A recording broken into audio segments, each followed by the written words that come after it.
Bonsoir à tous. À la une de ce journal, des anciens délégués du gouvernement, anciens députés et ex-maires, élus présidents des conseils régionaux, aucune femme à la tête des exécutifs régionaux. Elles occupent les postes de questeurs, de secrétaires, et les premières voix dissidentes viennent des élus UDC dans la région de l'Ouest, contestant des manœuvres visant à les écarter des postes électifs dans la mise en place du bureau exécutif régional à l'Ouest. Vous suivrez dans ce journal en ouverture les premiers défis qui attendent le président du conseil régional du littoral et quel est l'état de la situation sécuritaire aux frontières du Cameroun, notamment dans l'Adamawa, où les frontières sont quelque peu poreuses malgré le renforcement du dispositif sécuritaire. Les localités concernées sont dans un état de délabrement très inquiétant. On fait le point dans le journal de 20h. Nous évoquerons également l'évolution de la situation sociopolitique et sécuritaire en Centrafrique où des affrontements ont encore été signalés dans l'arrière-pays, ce pays d'Afrique centrale.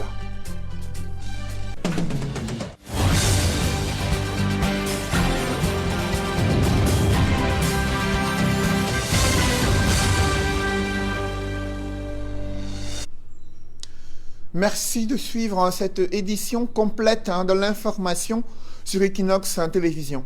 C'est un ancien député qui revient aux affaires. Cette fois-ci, il est à la tête du conseil régional du littoral. Ballon Polycarpe, le tout premier chef de l'exécutif régional du littoral. Il a été plébiscité par ses camarades, essentiellement du parti au pouvoir, le RDPC, et à peine élu, il a annoncé ses priorités, à savoir la construction des routes dans les zones enclavées du littoral. D'autres précisions avec François Dikoumet et Sylvestre Hippolyte Zangao. Le voici, le tout premier président du conseil régional du littoral, Banglo Polycarpe, originaire du département de la Sanaga-Maritime, a été plébiscité lors de la session de plein droit tenue à la salle des fêtes d'Akwa à Douala. Avant même cette première rencontre des élus de la région, son nom faisait déjà le tour des réseaux sociaux. Ceci depuis des jours. Une décision du parti, surtout dans les rangs du RDPC. La discipline imposée à tous a donc été respectée cette fois. Les vives contestations vécues lors de l'élection des maires des villes, notamment celui de la ville de Douala, n'ont pas été répétées pour ce cas. Membre du comité central du RDPC, Banglo Polycarpe a été député de la Sanaga-Maritime et maire de la commune de Nyanon en 1995. Pour ses nouvelles fonctions de président du conseil régional du littoral, Banglo Polycarpe parle déjà de ce qu'il compte faire. Aux populations du littoral, je dis un seul mot. Je prends un engagement solennel pendant ce mandat. Chaque sous-préfet du littoral pourra aller au chef-lieu de son département sur une route goudronnée. L'épineux problème des routes enclavées dans le littoral fait donc partie des priorités du président du conseil régional. Mais après les promesses, les populations attendent le maçon au pied du mur. Et dans le reste du pays, les autres présidents des conseils régionaux sont connus. L'ex-délégué du gouvernement auprès de la communauté urbaine de Bertois a été élu président du conseil régional de l'Est. Il s'agit d'Alphonse Ouamane Bellet. Vous allez le voir en image, lui qui est un ingénieur, élu président du conseil régional de l'Est. Allons à présent, vous le voyez en image, en boubou vert, lui qui est désormais le président du conseil régional de l'Est, Alphonse Ouamane Bellet. Il était ex-délégué du gouvernement auprès de la communauté urbaine de Bertois. Dans l'Adamawa, c'est le docteur Mohamedou Dewa qui est à la tête de l'exécutif régional. Cet élu UNDP est entouré, vous le voyez, par le bureau exécutif de ses camarades militants de l'UNDP qui arrachent la majorité des postes. Aucune femme ne figure dans ce bureau exécutif régional, a noté notre correspondant qui assistait à cette session de plein droit dans la ville de Ngaoundéré, capitale régionale de l'Adamawa. Au terme de cette session de plein droit, il faut noter également que Ntimi Evuna revient aux affaires. Il a été élu président du conseil régional du centre et l'ex-maire de Bafoussam Ier est le tout premier chef de l'exécutif régional de l'Ouest. Il s'agit du docteur Foka Foka. L'élection du bureau a été contestée, du moins, par des élus UDC. Ils ont claqué la porte aux dernières nouvelles pour s'insurger contre des manœuvres visant à les écarter des postes électifs en faveur d'autres candidats, notamment des chefs traditionnels n'ayant pas qualité selon les contestataires. Et à l'extrême nord du Cameroun, c'est un banquier qui va présider aux destinées de la région. Daniel Calabassou est le nouveau chef exécutif de l'exécutif régional de l'extrême nord. Et un médecin qui est porté à la tête de l'exécutif régional du nord-ouest, Frou Anguafor III, qui est le tout premier président du conseil régional du nord-ouest. Évoquons à présent l'état de la sécurité aux frontières du Cameroun, notamment entre la région de l'Adamawa et les autres régions du Nigeria.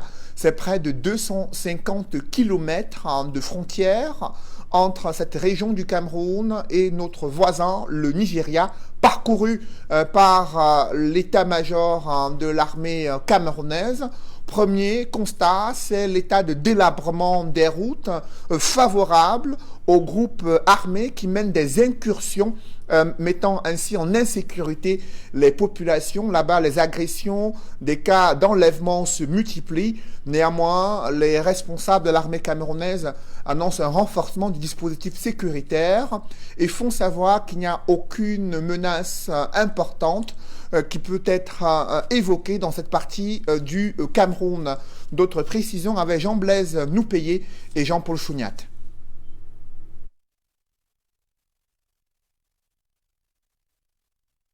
Un tracé de frontière sur 250 km entre la région de l'Adamawa en territoire camerounais, Taraba et Adamawa, deux États côté nigérian. Depuis quelque temps, toute la zone est infestée de rebelles d'un mouvement insurrectionnel très actif au sud-est du Nigeria. Les populations des deux départements, le Mayo-Bagno et le Faro-Edeyo, sont devenues des cibles privilégiées des attaques armées, pillage de récoltes, prise d'otages avec rançon, vol de bétail et motos. Des faits d'armes de ces malfaiteurs qui traversent en un clin d'œil la frontière.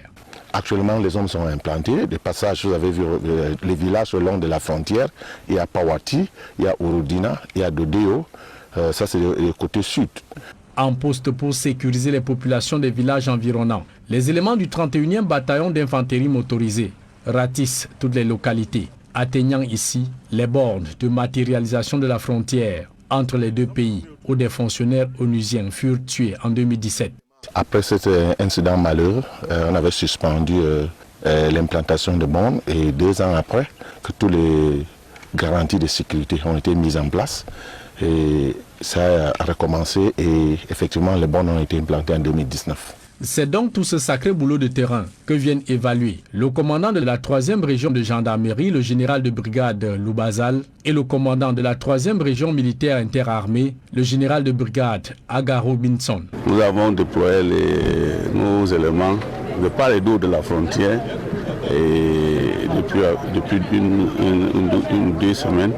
Et nous avons ratissé toute la zone frontalière. Nous n'avons pas pu retrouver ces malfaiteurs.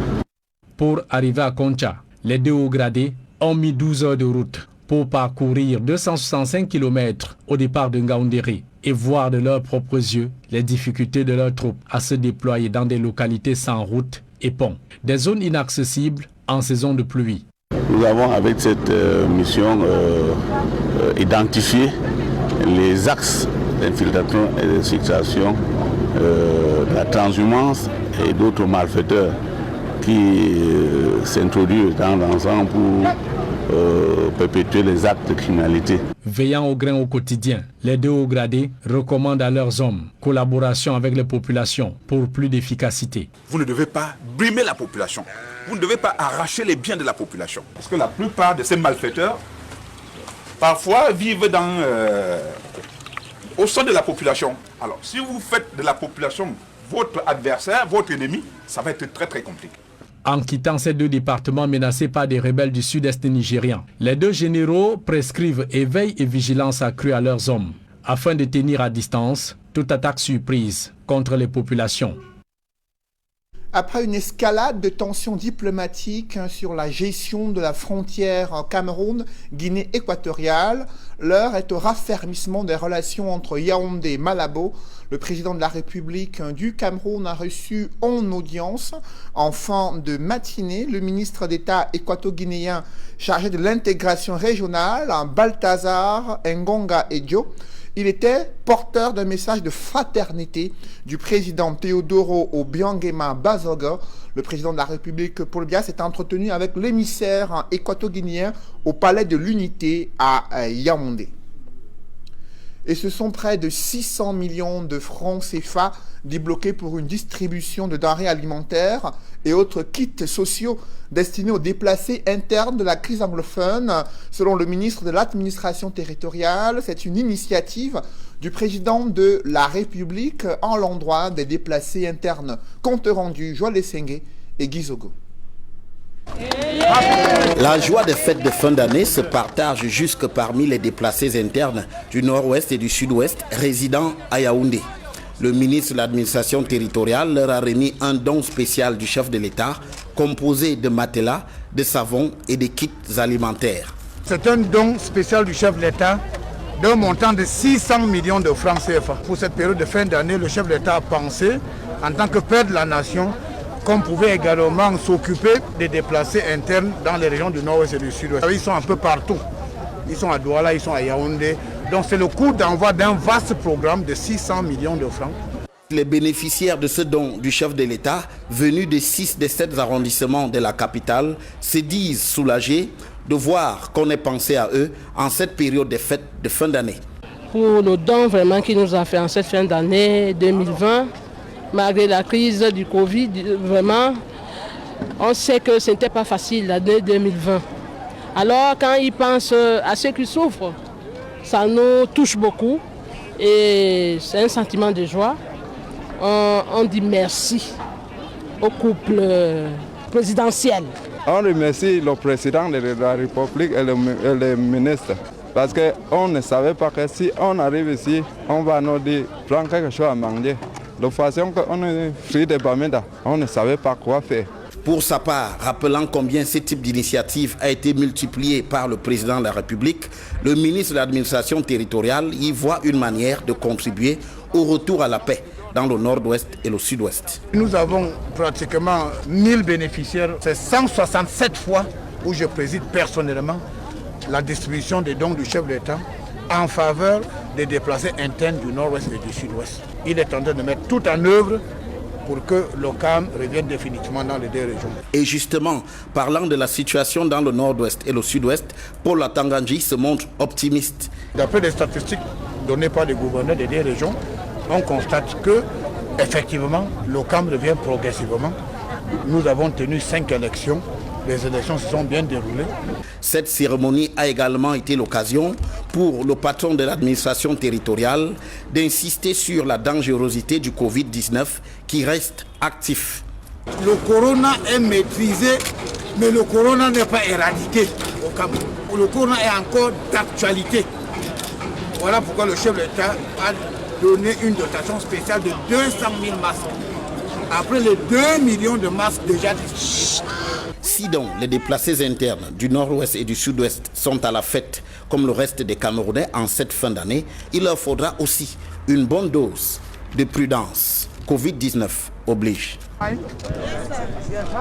Le gouvernement déclare que 2200 réfugiés camerounais au Nigeria ont reçu de l'assistance humanitaire dans le cadre d'une initiative présidentielle. Selon le ministère camerounais des Relations extérieures, le consulat du Cameroun à Calabar a remis à chaque réfugié camerounais un seau contenant un sac de riz, un sachet de lait, 2 paquets de sucre, 2 boîtes de sardines et un paquet de serviettes hygiéniques pour les femmes âgées de 20 à 50 ans Parmi ces réfugiés, certains ont bénéficié d'une campagne médicale gratuite. Le gouvernement précise que cette assistance humanitaire s'est déroulée en présence des autorités locales et du représentant du Haut Commissariat des Nations Unies pour les réfugiés. Selon le HCR, le Cameroun compte plus de 20 000 réfugiés au Nigeria. Ils ont fui les affres de la guerre contre les groupes armés dans le nord-ouest et le sud-ouest. Ambiance toujours terne à quelques heures du réveillon de Noël. C'est loin d'être la grande affluence dans les espaces marchands de la capitale économique du Cameroun.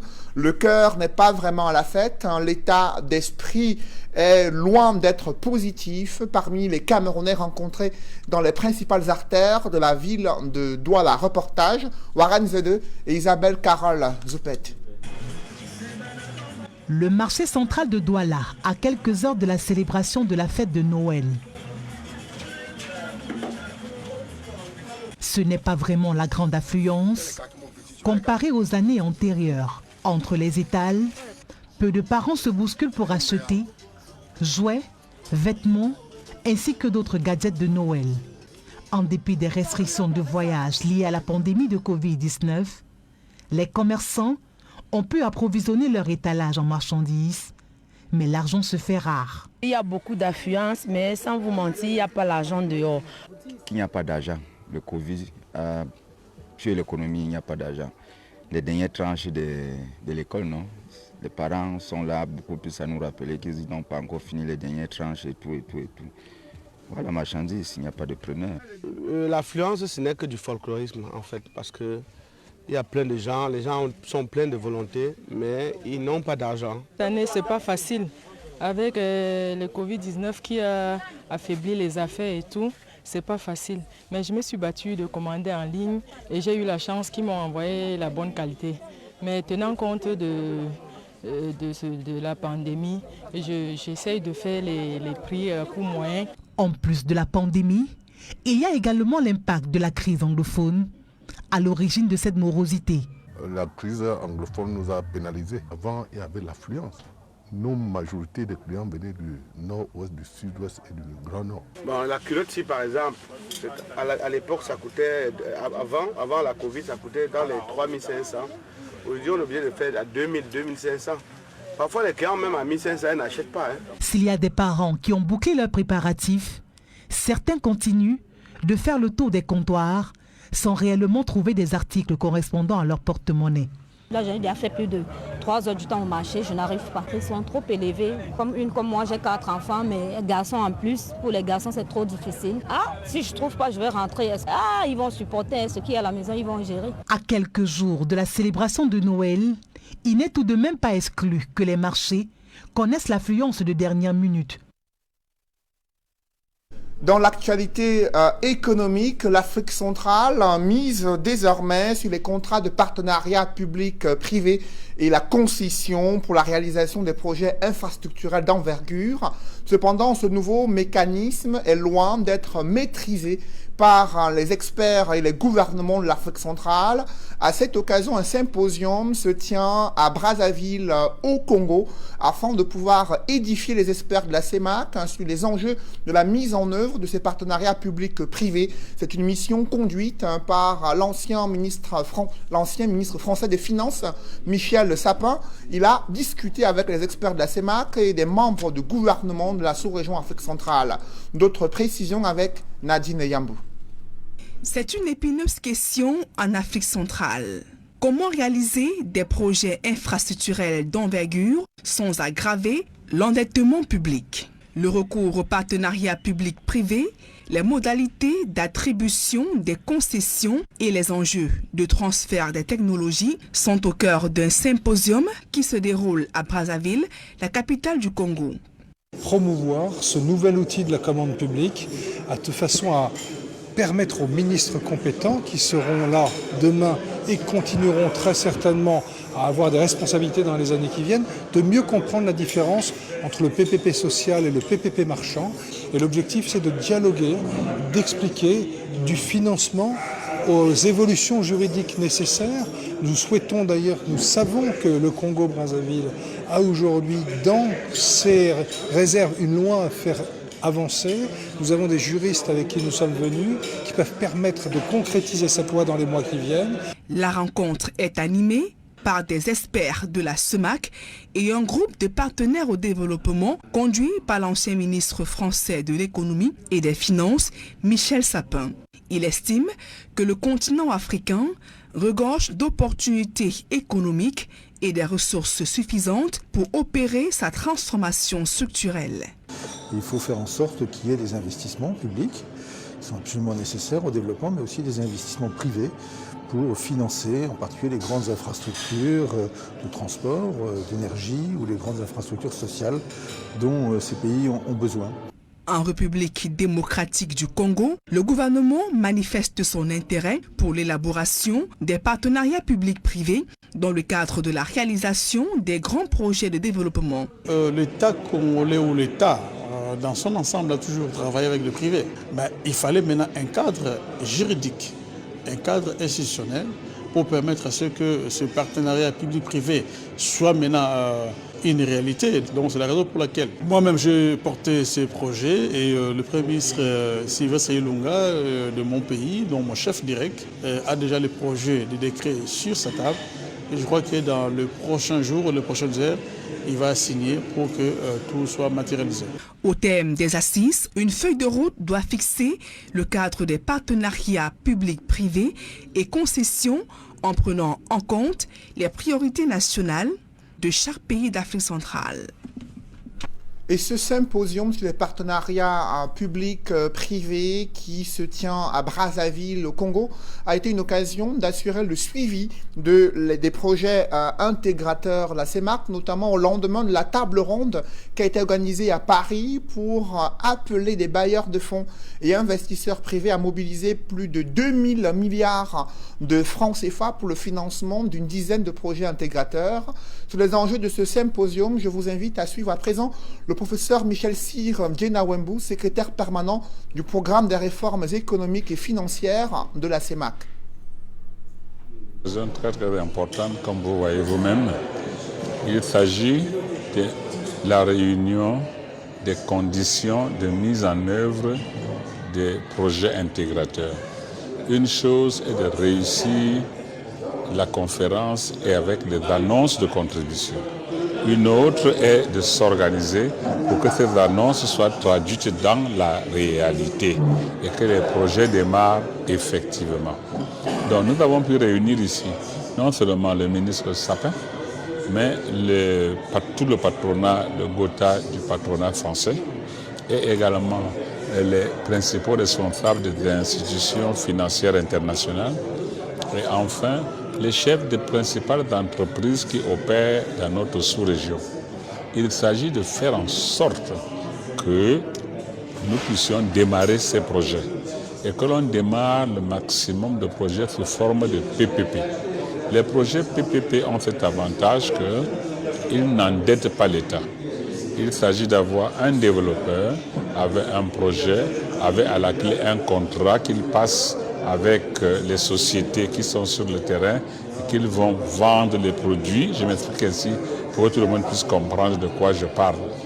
Et ce sont ces sociétés qui sont déjà dans l'électricité, dans les travaux publics, dans le transport, qui vont... Restons dans ce chapitre international pour évoquer la situation encore tendue en Centrafrique, malgré les assurances données par le gouvernement centrafricain et la MINUSCA.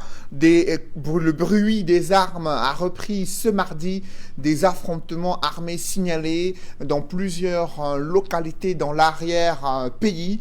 Mais les autorités maintiennent le cap sur l'organisation de l'élection présidentielle prévue dimanche 27 décembre 2020.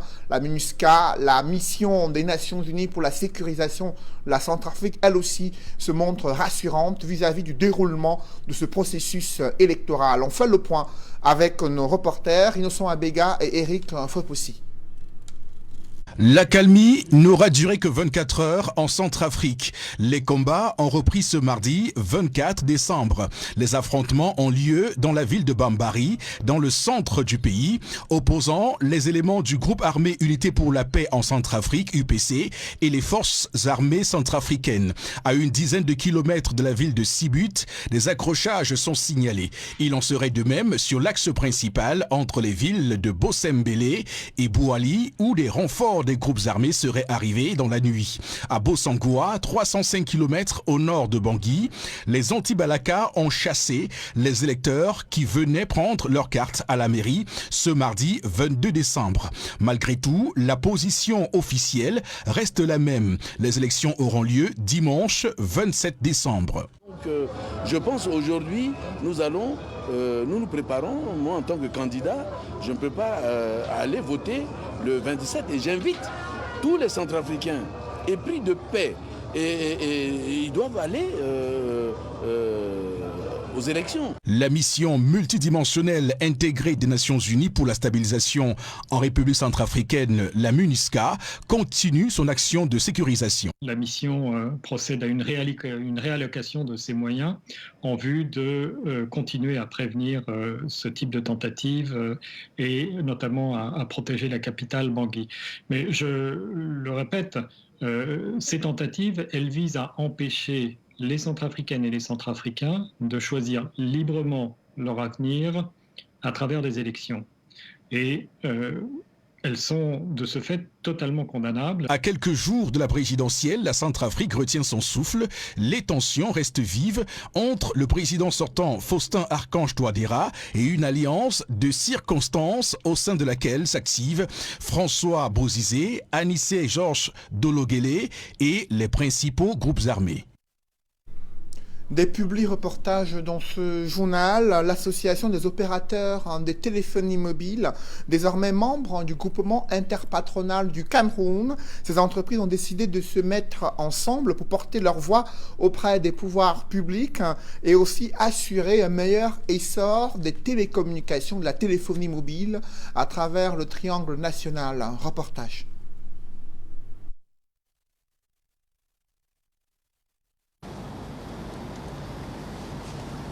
Deux signatures, un échange de parapheurs entre Frédéric Debord et Alain Blaise Batonguet.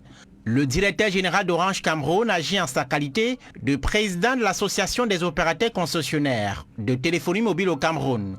C'est l'acte d'adhésion solennel de l'AOCTM au groupement interpatronal du Cameroun, le GICAM. Pour nous, il était important de faire partie du GICAM, qui est quand même l'organe qui représente le mieux les entreprises. Nous sommes membres de cette entreprise. Nous sommes aussi des fournisseurs de services particulièrement importants pour l'ensemble des adhérents du GICAM et nous avons le moyen de pouvoir échanger avec eux. Échanger sur les difficultés auxquelles les concessionnaires de téléphonie mobile sont confrontés dans l'environnement économique camerounais. Les membres de l'association évoquent une très forte pression fiscale, des pénalités dures, des amortissements dus à des investissements particulièrement lourds dans le secteur. C'est l'ensemble de ces problèmes que l'AOCTM voudrait porter avec le GICAM auprès des autorités.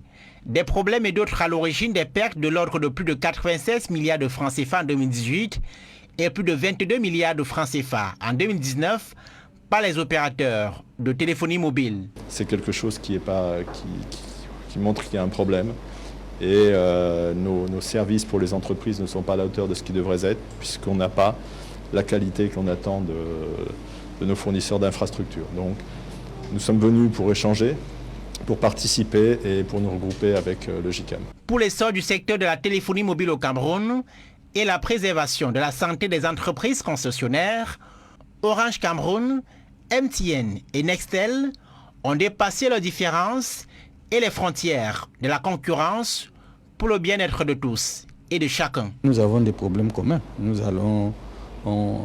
C'est pour ça qu'on s'est mis ensemble, pour qu'on puisse défendre nos problèmes d'ordre commun.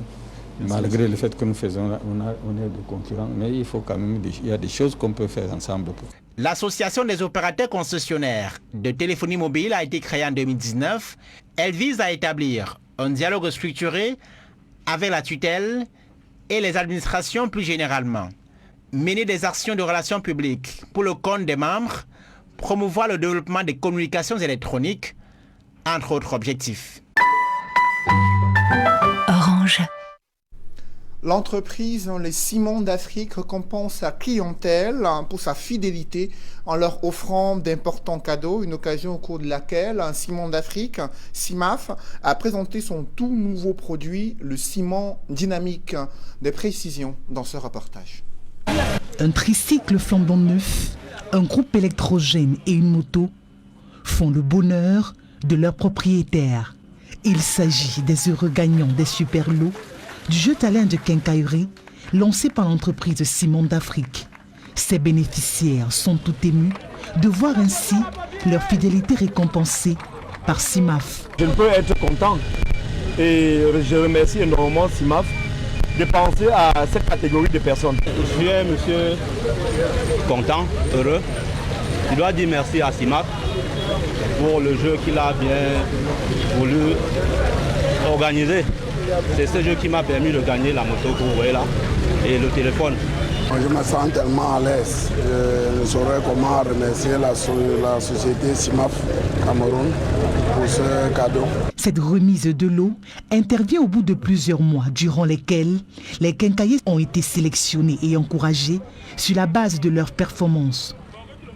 La preuve que CIMAF fait de sa clientèle une priorité. En fait, c'est un challenge que nous avons organisé autour des quincailleries. Aujourd'hui, c'est l'aboutissement. Nous avons 3 gagnants. Et dans l'organisation de CIMAF, nous nous sommes rendus compte que les revendeurs, c'est-à-dire les quincailliers, n'étaient pas véritablement impliqués dans la chaîne de distribution. Nous avions donc pensé récompenser ces gens qui sont des intermédiaires entre le client final et également nos distributeurs.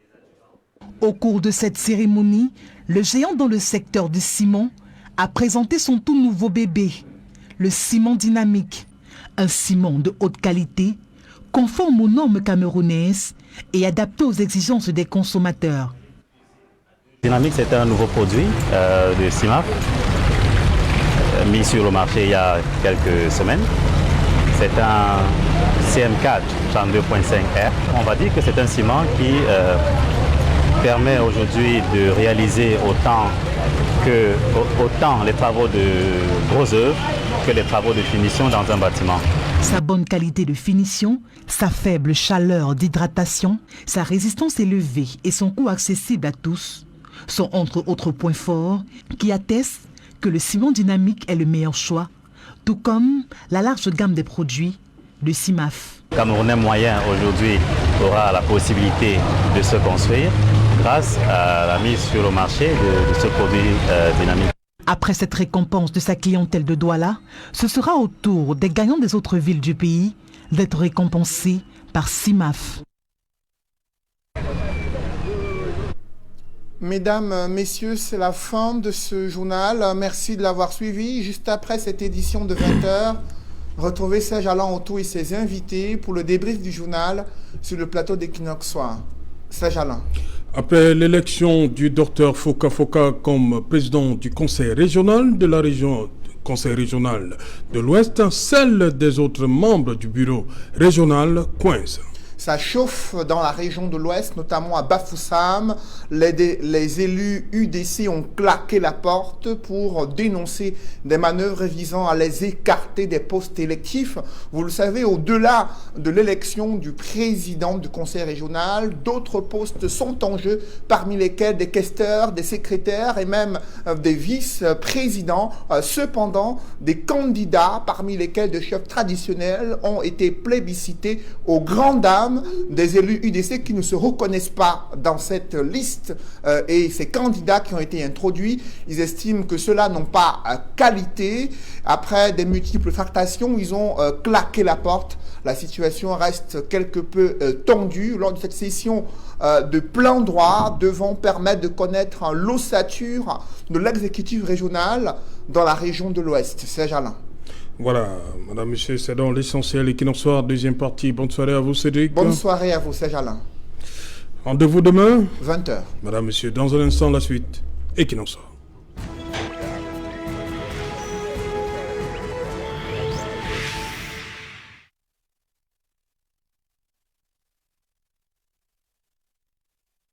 Tour sur le plateau Equinoxoir, deuxième partie, c'est le débrief du journal, toujours en compagnie de Maître Augustin Gueffak, Eric Pelap, Poléum et Hilaire Macaire-Zipan. Hilaire Macaire-Zipan, l'article 306 dit ceci: le président du conseil régional est l'exécutif de la région.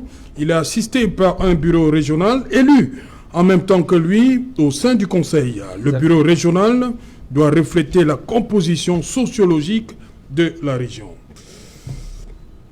Qu'est-ce qui se passe véritablement?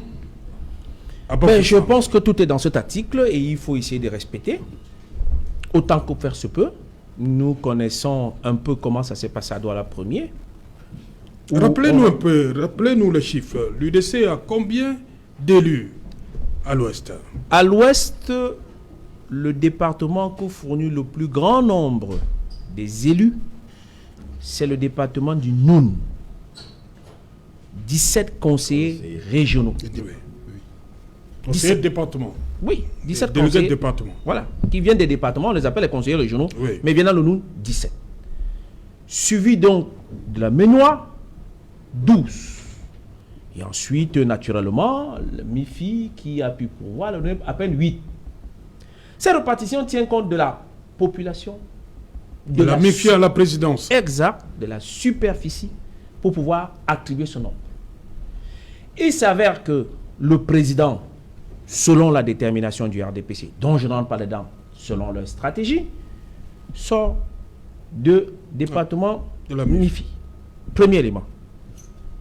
Ensuite, de par le critère du plus grand nombre des délégués, le RDPC a eu donc le choix de désigner le premier vice-président, du moins la première vice-présidente, qui vient satirément de la Ménois, qui représente 12 conseillers régionaux. Maître Julienne Pépélé. Exact. À qui j'ai dit bravo déjà. D'accord.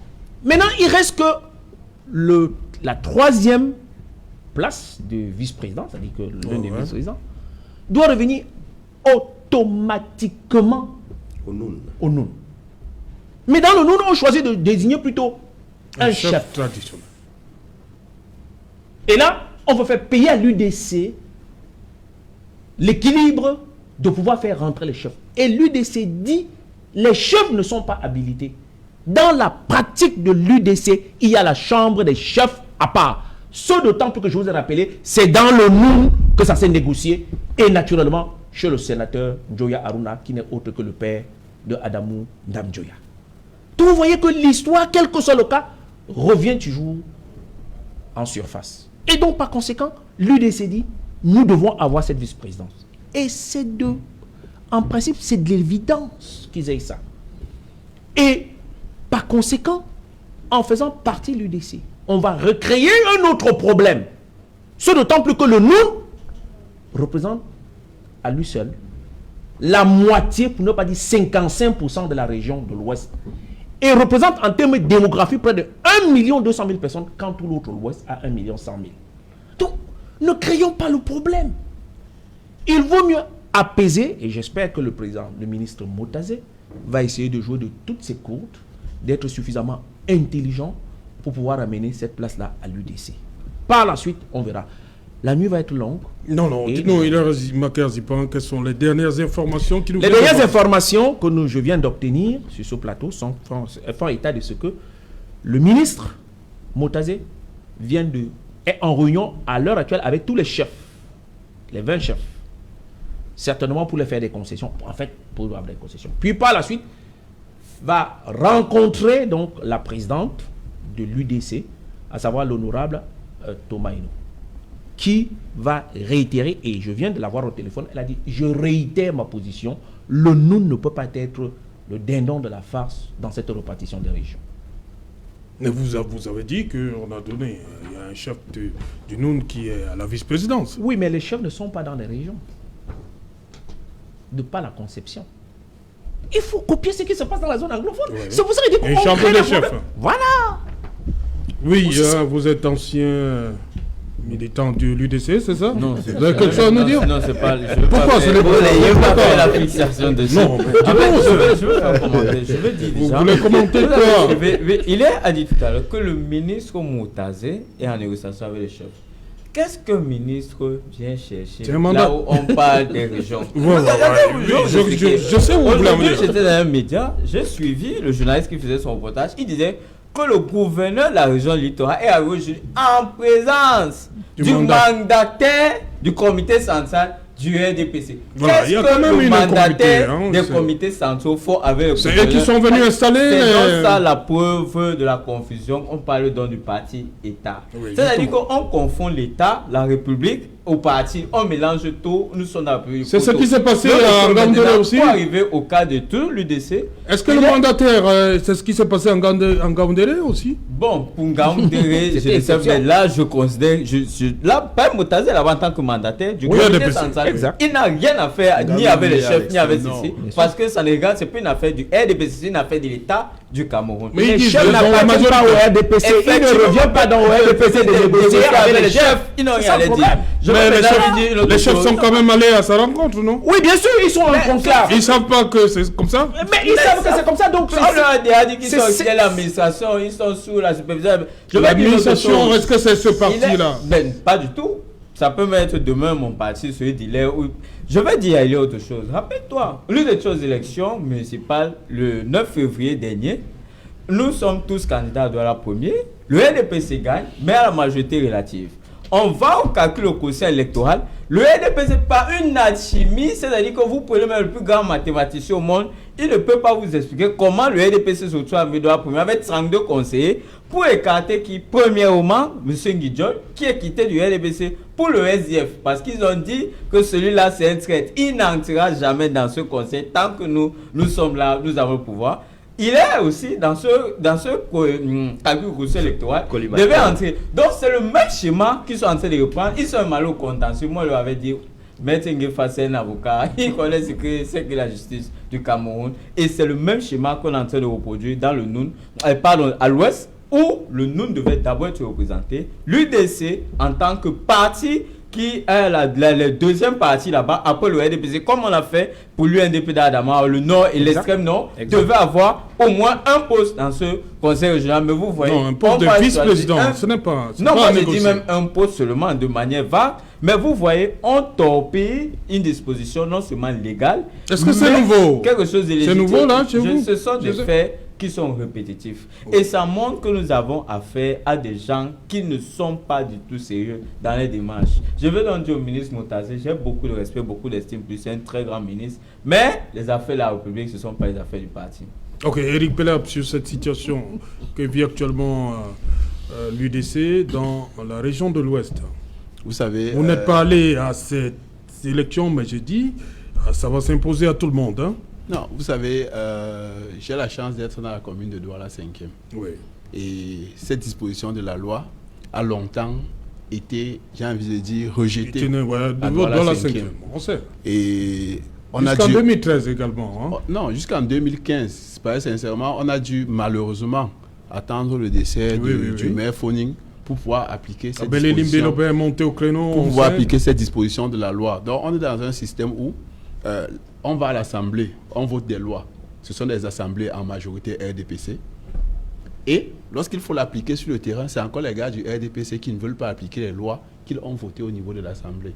C'est à se demander si, lorsqu'ils Mais il ne faudrait pas généraliser. On sait quand même qu'il y a des endroits où c'est appliqué. Ils tiennent compte de toute la représentation. Vous savez, c'est des cas... Dans la logique de... Il y a des endroits où c'est appliqué. Quand vous dites c'est appliqué où? C'est appliqué où ils sont avec leurs alliés.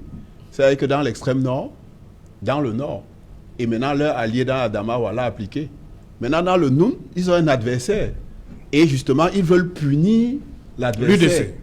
Et c'est dans cette logique de punition. Ils ne sont pas dans une logique d'appliquer la loi, ils sont dans une logique de punition. Je punis l'adversaire.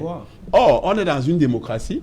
On passe autant à demander aux gens d'être républicains. Et dans une république, il y a des règles qu'il faut respecter. Il y a les règles de bonne séance. C'est-à-dire qu'on va à une élection, un parti politique est deuxième. C'est normal qu'il soit représenté de façon significative dans le bureau. Ce d'autant plus que le texte l'exige. Et c'est une exigence légale. On ne peut pas être dans un pays où on applique les lois quand ça nous plaît et on les viole également quand ça nous plaît. Alors que c'est nous. Parce que c'est le RDPC qui vote ces lois, parce que ce n'est pas un secret. que depuis le retour du multipartisme au Cameroun, ils ont toujours eu la majorité. C'est vrai qu'en 92, ça a un peu dansé, mais avec l'appui du MDR, ils ont eu la majorité. Et toutes ces lois, ils l'ont voté, ils les ont votées. Donc il est juste question qu'ils appliquent la loi conformément. On parle souvent de l'esprit de la loi. Justement, l'esprit de la loi, c'était que lorsque je ne suis pas totalement le patron d'une circonscription ou bien d'une zone, que ça puisse se refléter dans l'exécutif qui est mis en place. Donc, il est juste question de leur demander d'appliquer la loi. Et j'espère que pour l'intérêt du Cameroun, de façon globale, parce que il y a des petites poudrières qu'on essaye. On a déjà suffisamment de problèmes comme ça avec les régions du nord-ouest, du sud-ouest. J'ai regardé au journal tout à l'heure, dans la Damawa, il y a des velléités de personnes qui veulent créer leur groupe au niveau de l'extrême nord. On a Boko Haram. Qu'on ne crée pas un nouveau foyer dans le Noun. Surtout que il y a même des tensions qui existent. Je crois qu'il y a le monument, le bâtiment, la porte d'entrée du Noun qui a brûlé. Et ça a créé une tension entre la mairie et le sultan, où le sultan est obligé d'aller faire le sitting pour la construction de la porte d'entrée, parce qu'il ne veut pas que ce soit le maire qui est légitime pour faire ce travail, qui doit le faire. Donc il est important de s'assurer que ce foyer-là ne naisse pas, parce qu'on a suffisamment de tensions dans notre pays, et on espère que 2021, ce sera une période où on va essayer de colmater les brèches et régler les différents problèmes que nous avons. Voilà, merci Eric. Dans le même journal, on a parlé de la tension qui naît aussi complètement à la frontière centrafricaine, la centrale France-africaine, et je pense que ce serait ne pas dire un mot ici en tant que transporteur. On revient. On va d'abord prendre l'avis de Maître Nguefa sur cette situation qui nous vient de l'Ouest. Oui, je crois que la situation qui vient de l'Ouest, je réitère mes félicitations à Maître Julien Pepeli, qui est premier vice-président sortant de la Ménois. Je crois que le problème de Noun est un problème d'ego entre l'UDC et le RDPC dans le Noun. Il faut le dire. Que l'UDC reste dans le Noun, ça s'entend. Mais que l'UDC efface le nom du Noun dans l'Ouest, ça gêne les patrons du RDPC dans le Noun. Je crois que c'est cette guerre-là qui se joue, et elle se joue mal. Je suis convaincu que le mandataire du RDPC qui est dans ce coin, il saura écouter la voix... Et qui installe les présidents des régions, il saura écouter la voix du peuple, parce que le présent risque, si c'est mal géré, dans le Noun, il risque d'avoir un conflit très ouvert. Donc il faut restituer la légalité à celui qui a eu raison par la loi. Il faut lui donner cette voix-là. Il faut lui donner ce siège, lui donner ses mérites. Donc, quel qu'en soit le degré, le RDPC doit travailler d'arrache-pied dans le Noun. Je crois que le sultan va devoir m'excuser. Il s'agit de cela. Vous n'avez pas pouvoir politique dans le Noun, c'est l'UDC. Laissez l'UDC prouver à sa région ce de quoi elle est capable, et je crois que c'est l'essentiel. Merci. Ok, voilà, Hilaire Zipan, on a parlé, on a vu ce qui est en train de se passer à la frontière avec la République centrafricaine. Oui. Et ça impacte sur nos activités. Corridor. Oui, bien sûr. Je pense que là, vous avez été conviés. J'espère qu'à cette réunion présidée par l'honorable Simé et le président Mungan du littoral, qui avons constaté que la situation se détériore là-bas. En quelques mots, il faut que les téléspectateurs sachent quoi ça. Les transporteurs du SNTRC, qui sont le syndicat mère, effectuent pour la plupart le transfert vers les pays des littoraux, Centrafrique, Tchad, par le biais d'un organisme de régulation qui est dans le BGF. Et c'est avec cet organisme donc que nous travaillons également avec la douane et les autorités centrafricaines. Depuis à peu près une semaine, les camions qui sont partis et qui sont rentrés dans la partie de la Centrafrique connaissent à l'heure actuelle énormément de problèmes. Dieu merci, nous avons aujourd'hui un peu le téléphone, ce qu'on peut donc se joindre. Et ces camions sont dissimulés sur ce parcours, parce qu'entre la Centrafrique et entre la frontière et Bangui, il y a à peu près 400 km. Et à l'heure actuelle, ils sont en grande difficulté. Nous nous félicitons que les forces onusiennes fassent beaucoup. Nous nous félicitons que le BGFT, par le biais de Omaro, essaie de les assister. Mais nous attirons l'attention en disant donc qu'il ne faut plus que les gens effectuent ce transport. Pour l'heure, parce que prendre la marchandise, c'est être gardien de cette marchandise. Prendre cette cargaison, c'est se mettre à dos complètement les documents douaniers afférents qui ont des délais contraignants. Et donc, je suis dit dans l'occasion pour dire que ce travail-là doit être fait. Mais, il faut dire que les autorités camerounaises doivent suivre de très près ce qui se passe en Centrafrique. Parce que c'était une accalmie totale jusqu'à ce que les élections soient annoncées, jusqu'à ce que l'on pressente que probablement, je dis bien probablement, le président Touadéra sera reconduit. Alors là, est venu donc des groupes armés qui étaient des adversaires d'hier, c'est-à-dire que les Balaka et les anti-Balaka se sont mis ensemble pour combattre Seleka et Balaka pour combattre le président Touadéra. Il faut que nous nous interrogeons pour savoir qui a fait cette passerelle entre des ennemis jurés d'hier qui sont aujourd'hui déterminés à renverser le président Touadéra. Parce qu'il s'agit purement et simplement d'un coup d'État. Et je n'ose pas dire que tout en respectant cet auditoire, tout en respectant cette tribune, nous savons bien les mêmes mafieuses qui sont à l'extérieur. Et cela vise aussi à déstabiliser plus ou moins le Cameroun, parce que vous savez que dans 2-3 ans, nous avons la mère des batailles au Cameroun, la succession du président Paul Biya. N'ayons pas peur de le dire, et cela va être une bataille extrêmement difficile. Ok.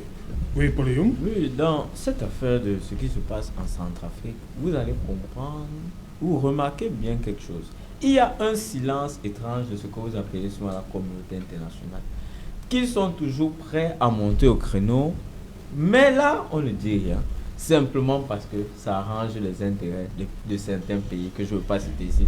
C'est donc la preuve qu'en fait, les Africains doivent comprendre que ce qu'on appelle communauté internationale, c'est des pays bien spécifiques qui utilisent le mot communauté internationale pour agir derrière ce déguisement. En réalité, ce qui se passe en Centrafrique est inacceptable. Non seulement parce que la Centrafrique, vous savez que le départ du président Bozizé a d'abord causé beaucoup de problèmes d'insécurité dans toute la zone de l'Afrique centrale. Aujourd'hui, si on repart encore dans le même schéma, ça veut dire qu'ils sont partis encore pour 5 ans, 10 ans de problèmes. Les sécurités, les entrées, les incursions qu'il y a par exemple à l'est du Cameroun vont se multiplier. On aura non seulement Boko Haram, la crise de nos eaux, mais aussi les rebelles centrafricains. Nous ne pouvons pas accepter ce genre de choses. Et comme il a dit, le Cameroun lui-même, il est dans le viseur. Parce qu'on commence toujours par les pays comme la Centrafrique pour s'attaquer aux autres. C'est pourquoi, moi je dis, nous devons être solidaires, pas d'un homme en Centrafrique, mais de la démocratie, du choix des Centrafricains. Justement, comment comprendre, Paul Youm, comment comprendre que tout ceci arrive une semaine avant le 27, qui est la date du double scrutin législatif et présidentiel. Là-bas, les gens commencent à voir que le président Touadéra risque d'être sorti vainqueur. Et le président Touadéra n'arrange pas les intérêts de certains États qui sont en train de soutenir les rebelles, mais nous savons qui sont derrière ces rebelles. Parce qu'il a suffi qu'un ancien chef d'État rentre là-bas et aujourd'hui, c'est le désordre. Il faut quand même se poser la question, est-ce qu'il y est pour quelque chose ou bien non. Le ministre Kazagui de la communication et des médias a dit clairement dans la sortie du gouvernement que il était pour quelque chose. D'accord, ça c'est la position du gouvernement centrafricain, mais moi je reste juste circonspect parce que vous savez, nous sommes. Mais le Conseil constitutionnel il faut reconnaître. A écarté la candidature de. Oui, mais il a une base juridique. Ce n'est pas sur une base aléatoire, c'est sur une base juridique. Et qu'ici, M. Bozizé a été condamné. Donc il faut le reconnaître. Il ne peut pas être candidat. Donc c'est sur une base juridique. Maintenant, donc, il faut laisser la démocratie s'exercer. Il faut faire en sorte qu'il y ait le retour de la paix en Centrafrique, que les Centrafricains élisent, choisissent leur président librement, sans problème, et que les Africains comprennent qu'il est temps que nous commençons à résoudre nos problèmes entre nous et laisser ces affaires de communauté internationale. Maître Ngefak, sur le timing de cette rébellion qui se déclenche une semaine avant le premier tour de la présidentielle en Centrafrique. C'est une honte pour l'Afrique. J'ai suivi toutes vos émissions qui présentaient la République centrafricaine qui renaissait de ses centres. Tout le monde avait cru que petitement ce pays immensement riche, devait enfin retrouver la lumière. Mais les ennemis du progrès, les menteurs invétérés, ceux qui n'ont pour seul souci que la chaise, l'unique chaise pour eux, ont repris du poids de la bête et ils créent le chaos. Celui qui souffre en République centrafricaine, c'est le peuple. Ce ne sont pas ces mendiants qui s'organisent, qui ont déjà vendu l'or, qui ont déjà vendu le diamant, et puis ils ont leurs amis qui vont les accompagner. Moi, j'ai été très surpris de constater que c'est l'URSS, l'Union soviétique, qui est venu sauver le gouvernement en place. Où sont ceux qui sont les tuteurs par essence connus de tout le monde? Ils étaient où? Est-ce qu'ils étaient derrière ces mécréants qui créent ce désordre à profusion? Non, il faut que ça s'arrête. Il faut que les Africains se regardent, qui pensent un peu au panafricanisme, qui pensent à ce peuple qui pourrit, qui pensent à ce peuple qui souffre, et puis ils arrêtent les guerres, qui travaillent un temps soit peu pour ce peuple. De deux, nous au Cameroun, nous devons être très très vigilants. Voyez-vous, on ne doit pas profiter de ce que nous avons une colère politique pour venir nous assaillir. Non. L'État camerounais doit être très très vigilant à nos frontières, parce que très souvent, lorsque vous croisez les bandits qui bagarrent, tenez-vous bien à distance, parce que peut-être même la bagarre là c'est une fausse bagarre, c'est vous en réalité qu'on cherche. Il s'agit de cela. Oui, mais il faut dire en termes d'information que les chantiers qui avaient complètement démarré et qui étaient entrepris par les Chinois et notamment certaines sociétés dont je ne veux pas citer le nom ici, sont ressortis, tous ces ingénieurs sont ressortis. Ça, c'est le premier élément. Le deuxième élément, c'est que tout ce matériel-là est revenu complètement au Cameroun. Et vous savez comment la mise en place d'un chantier comme ça est aussi lourde. Et les informations qui nous parviennent, nous donnent le détail de la manière. Comment les gens de la rébellion peuvent démonter des engins? C'est pour faire quoi en temps de guerre? Ils démontent pour faire quoi? Ils veulent s'aimer le chaos pour démontrer que toi, déjà, n'a pratiquement rien fait. Je n'ai rien contre. Mais au moins, il faut qu'on reste dans la légalité et les règles de la société. Nous avons critiqué tout à l'heure les éléments contenus dans la loi. Nous n'avons pratiquement attaqué personne. Une loi qui entrera en exercice le 1er janvier 2023. Voilà. Donc, c'est ce que nous avons cité. Et je pense que tout ça, c'est vraiment important. Pour dire aussi également que nous ne devons pas regarder. Parce que quand la maison de votre voisin brûle, c'est votre tour par la suite. Et il faut tout faire. Nous partageons une longue frontière et nous savons bien que beaucoup de ces peuples-là, donc les Bayas, se communiquent avec ceux de la Centrafrique. Et il faut qu'on arrête cette manière de faire. Et en dernier lieu, j'en appelais les autorités pour qu'on mette rapidement la crise, comme on a dit au SNTRC, avec le... Les camions qui ont chargé, qui vont être hors délai, comment va-t-on faire? Le surinstalliste au niveau du port de Douala, j'ose croire que le directeur général du port de Douala a déjà entrepris un certain nombre de choses. Et je pense que là, c'est l'occasion pour moi de dire qu'il faut que le Cameroun reprenne un certain nombre de choses en main, comme la façade maritime. Cette façade maritime, il faut que les étrangers sortent de notre façade maritime. Et si on n'arrive pas à le faire, le panafricanisme, comme disait M. Gueffard tout à l'heure, c'est à qui mieux? Parce que notre tour viendra. Et comme il l'ogne partout, il ne faudra pas qu'on crée des foyers de tension comme ce qu'on essaie de tenter avec l'Ouest Cameroun. Il faut qu'on règle ce problème-là dans le respect minimal de ce qui est, même si ces lois ne sont pas bonnes. 30 secondes, on s'en va? Bon, en 30 secondes, je voudrais juste rappeler que le chant commence, je crois, le 16 janvier. Vous croyez? J'ai vu la route du stade dans le sport de Panda, le nombre de trucs qu'il y a là-bas, ça me fait vraiment sourire. Vous allez sur la route qui va au stade de Yassa, au niveau de Tsades Yassa, c'est un boulevard de poussière. Vous allez ici au prolongement du boulevard La République, c'est la route de Deido Bonabo, Bepana. Il y a une poussière là-bas. Je vous pose la question, on va organiser quel champ, dans quelles conditions, quelles infrastructures? Faisons attention, on nous a donné cette affaire, honorons le Cameroun. Ok. Merci. Merci à vous, Poléyoum. Merci, Maître Ngefak. Merci. Merci, Serge-Alain. Guilherme Maker-Ziban d'être venu. Oui, on va suivre de très près ce qui va se passer un peu dans le monde, parce que le seul véritable parti de l'opposition qui a fait de l'entrée, c'est l'UDC. Les autres ne sont que des alliés du parti au pouvoir. Ok, merci. Vous avez oublié, qu'en est-il du MP? La convention est déjà pratiquement arrêtée, premier semestre de l'année prochaine. Oui. Et naturellement, nous prendrons les règles et le parti va renaître. Dans tous les cas, vous voyez que nous sommes déjà en ordre de bataille. Ok. Et l'OMP fera partie de la partie dans la grande bataille des présidents. Ok, merci. Madame, Monsieur, nous sommes arrivés au terme de cette édition. Bonsoir à tous. Bonsoir, Bacon.